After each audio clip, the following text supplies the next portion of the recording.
സ്വരാക്ഷരങ്ങളിൽ സമാന അക്ഷരങ്ങളുമുണ്ട്, സിന്ധ്യാക്ഷരങ്ങളുമുണ്ട്. അവ ഏതൊക്കെയെന്നറിയാവോ? അ, ആ, ഇ, ഈ, ഉ, ഊ, എറു ഇവയാണ് സമാന അക്ഷരങ്ങൾ.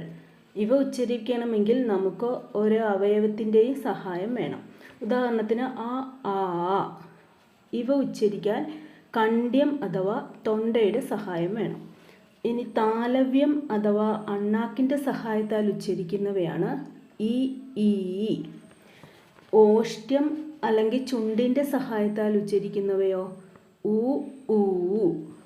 മൂർധന്യം അല്ലെങ്കിൽ നെറുകയുടെ സഹായത്താൽ ഉച്ചരിക്കുന്നവയാണ് എറു. സിന്ധ്യാക്ഷരങ്ങൾ ഏതൊക്കെയാണ്? എ, ഐ, ഒ, ഔ. രണ്ട് സ്വരാക്ഷരങ്ങൾ കൂടിച്ചേർന്നുണ്ടായ അക്ഷരമാണ് സിന്ധ്യാക്ഷരം. അതുകൊണ്ട് ഇവ ഉച്ചരിക്കാൻ ഒരേ സമയം രണ്ട് അവയവത്തിൻ്റെ സഹായം വേണം. ഉദാഹരണത്തിന് എ, ഐ. ഇവ ഉച്ചരിക്കാൻ തൊണ്ടയുടെയും അണ്ണാക്കിൻ്റെയും സഹായം വേണം. ഒ, ഔ.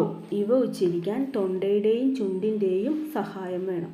സ്വരാക്ഷരങ്ങളിൽ അനുസാരവും വിസർഗവും ഉണ്ട്. ഉദാഹരണം അം അനുസാരമാണ്, ആം എന്ന അക്ഷരം വിസർഗവും.